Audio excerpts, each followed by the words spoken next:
عادت کے طور پر ایسا دیکھا گیا ہے کہ کوئی جھوٹ بات 100 مرتبہ اس کو بولی جائے تو وہ سچ سمجھنے لگ جاتا ہے، اور اس تھیوری پر آج پوری دنیا عمل کرتی ہے۔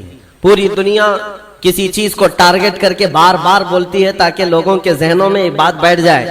اگر پانی کی بوتل کو بھی کوئی 100 مرتبہ شراب شراب شراب کہتا رہ جائے تو اچھے خاصے لوگ بھی پانی کی بوتل کو شراب سمجھنے لگ جاتے ہیں۔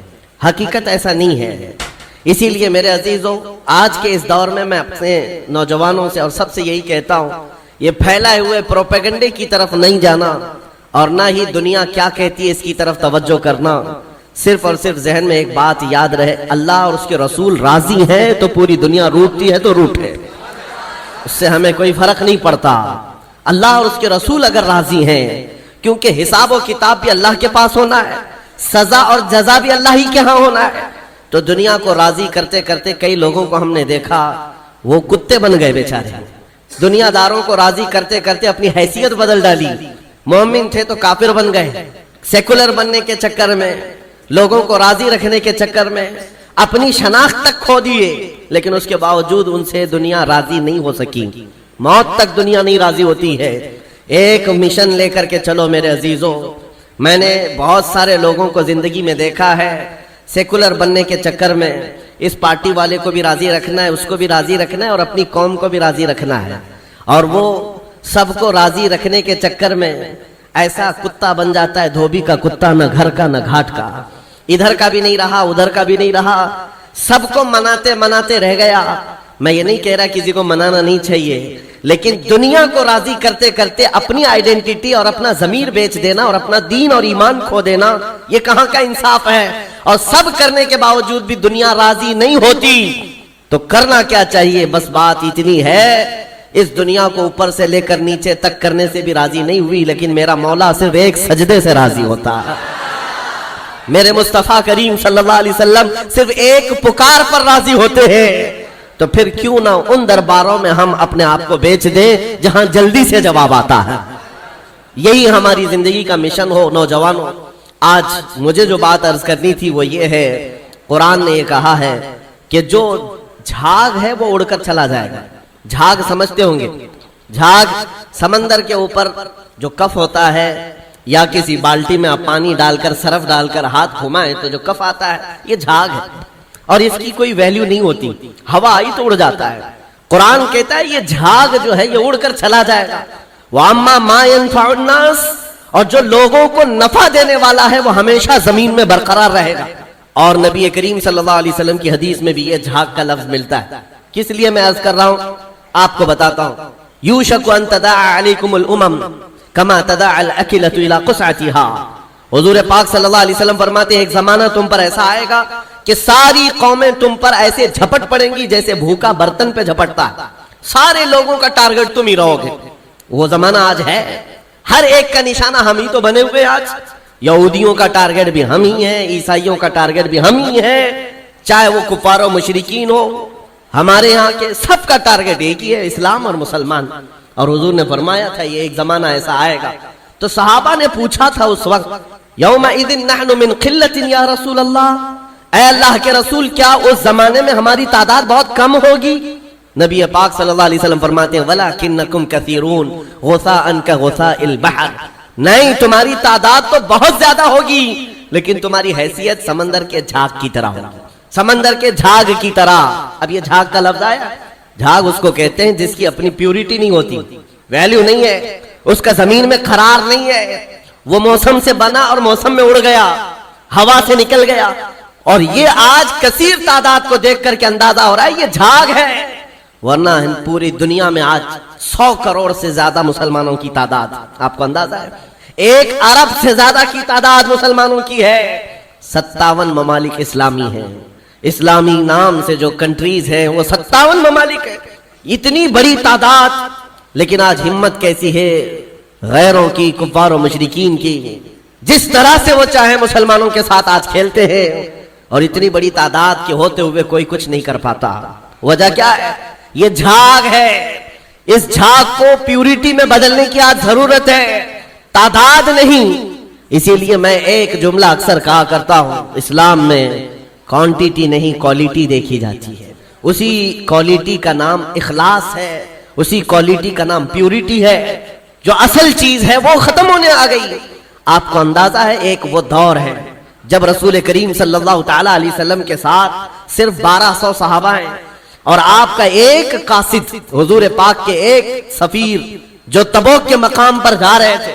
جو جنگ تبوک لڑی گئی ہے اس کی وجہ میں بتا رہا ہوں۔ نبی پاک صلی اللہ علیہ وسلم کے ایک سفیر اردن، جو آج کا جارڈن کہلاتا ہے، اس جگہ کی طرف رواں تھے۔ بیچ راستے میں ایک عیسائی گورنر نے پکڑ کر کے حضور کے اس صحابی کے ساتھ بدتمیزی کی اور ان کو دردناک انداز میں قتل کر دیا، بے دردی کے ساتھ شہید کر دیا۔ ایک سفیر، ایک صحابی کا قتل ہوا، خبر پہنچی مدینہ طیبہ میں، تو کیا اس کو عام طور پر لے لیا جائے گا؟ نبی پاک صلی اللہ علیہ وسلم کا ایک سفیر قتل ہو گیا، ایک صحابی قتل ہو گئے؟ نہیں میرے عزیزوں، پورے مدینے میں ایسی ہوا پھیلی۔ دوسری صبح تھی، سارے مدینے کے ہر گھر سے نوجوان، ہر گھر سے سب باہر آئے اور نبی پاک صلی اللہ علیہ وسلم کے سامنے صفے لگا کر کھڑے ہیں۔ آقا اجازت عطا فرمائے، آپ کے ترجمان اور آپ کے سفیر کے ساتھ جس نے کیا ہے، ہم اس کے پورے ملک کو الٹ کر کے آ سکتے ہیں، اس کی سلطنت کو ختم کر کے آ سکتے ہیں۔ نبی پاک صلی اللہ تعالی علیہ وسلم نے صحابہ کی صفیں لگائی اور اجازت دیا، خود بھی چل کر کے گئے۔ آپ تاریخ پڑھ کر کے دیکھنا جنگ تبوک کی وجہ کیا تھی۔ حضور اکرم صلی اللہ علیہ وسلم نکلے، 1000 اور کچھ صحابہ تھے، لیکن جیسے ہی ان کا رعب و جمال دیکھا، جلال دیکھا، وہ جو سلطنت تھی بیزنطینی، اور اس وقت ابھی نبی پاک صلی اللہ تعالی علیہ وسلم قریب پہنچے بھی نہیں تھے کہ یہ جنگ چھڑ گئی، اور اس کے بعد ایسی جنگ ہوئی تھی، تاریخ شاہد ہے، نہ وہ گورنر باقی رہا، نہ وہ سلطان باقی رہا، نہ اس کی فوج باقی رہی۔ پھر صحابہ نے پرچم اسلام لہرا دیا۔ جس نے سلطنت اسلام کے خلاف انگلی بھی اٹھائی ہے، صحابہ کا ایک جم غفیر نکلا تھا۔ وہ ان کا احساس تھا، وہ ان کی پیورٹی تھی۔ جنگ بدر میں جب جا رہے تھے، پہلی جنگ تھی، صحابہ کے ساتھ حضور جا رہے تھے۔ پتہ ہے مدینہ طیبہ سے بدر کا میدان 160 کلومیٹر ہے، تقریباً 160-180 کلومیٹر کے قریب پیدل چل کر کے گئے تھے۔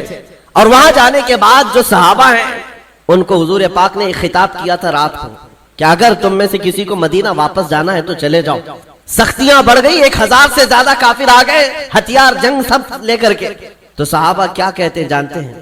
رات میں کھڑے ہو کر انصار صحابہ یہ کہتے ہیں، یا رسول اللہ ہم بنی اسرائیل نہیں ہیں، بنی اسرائیل نہیں ہیں جنہوں نے موسیٰ علیہ السلام سے کہا تھا آپ جائیے اور آپ کا خدا اور آپ مل کر کے لڑیں، ہم امت محمدیہ ہیں۔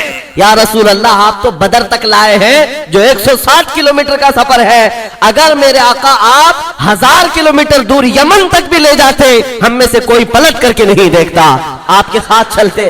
یہ صحابہ کا جو احساس تھا نبی پاک صلی اللہ تعالی علیہ وسلم کے ساتھ چلنے کا، وہ اسلام کو ایسا مضبوط بنایا ہوا تھا کہ کسی کو آنکھ اٹھا کر دیکھنے میں 1000 بار سوچنا پڑتا تھا، سوچنا پڑتا۔ ڈیفنس جو مضبوط ہوتا ہے وہ ہمارے اتحاد سے اور ہمارے احساس سے، تعداد سے نہیں، تعداد سے نہیں۔ آج بھی بہت سارے لوگوں کے پاس تعداد ہے لیکن وہ تعداد معنی نہیں رکھتی۔ قرآن پاک میں اللہ تعالیٰ نے فرمایا ہے ان یکم منکم 20 صابرون یغلبوا 200، اگر تم میں 20 لوگ صبر والے ہو جائیں، اللہ فرماتا ہے میں 200 پر انہیں غالب کروں گا۔ قرآن کا فرمان جھوٹا نہیں ہے، قرآن کا فرمان غلط نہیں ہو سکتا۔ بس وہ قوم کہاں ہے جن کے اندر پیورٹی تھی، اخلاص تھا، جو حساس تھے۔ آج دل درد کرتا ہے جب فلسطین کے بچوں کی شہادت دیکھتے ہیں۔ آج 5000 سے زیادہ صرف چھوٹے بچے قتل کیے گئے۔ ان کا قصور کیا تھا؟ بن کھلے مرجھا گئے۔ ان کلیوں کا کیا کہنا ہے جو دنیا کی ابھی رعنائیاں دیکھے تک نہیں ہیں؟ ان بچوں کی شہادتوں پر دنیا آج خاموش تماشائی ہے۔ میرے عزیزوں، کفار و مشرکین، یورپ کے یہ سارے فسادی، امریکہ جیسے جتنے دادا گیری کرنے والے لوگ ہیں، ان کا تو مذہب ہی ہے، لیکن مسلمانوں کو کون سا سانپ سونگ گیا جو ان نہتے تڑپتے بچوں کو دیکھ کر کے ابھی بھی مست ہیں، اپنے عیش میں جی رہے، آج بھی اپنی زندگیوں میں کوئی فرق نہیں آتا۔ کبھی آپ نے دیکھا، آج بھی جاؤ شادیوں میں، اپنے محلوں میں بے حساب کھانا لٹا دیا جاتا ہے، نالیوں میں پھینکا جاتا ہے، پھر یہ کھانا گرا ہوا ہم دیکھتے ہیں اور ان بچوں کو ایک روٹی کے لیے تڑپتا ہوا دیکھتے ہیں تو دل پر آری چلتی ہے، سینہ کلیجہ منہ کو آتا ہے۔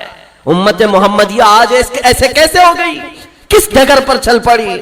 ایک مومن کو اگر تکلیف ہو تو پورے مومنین کو تڑپنا چاہیے. یہ ایمان کی علامت ہے, ایمان کی علامت ہے.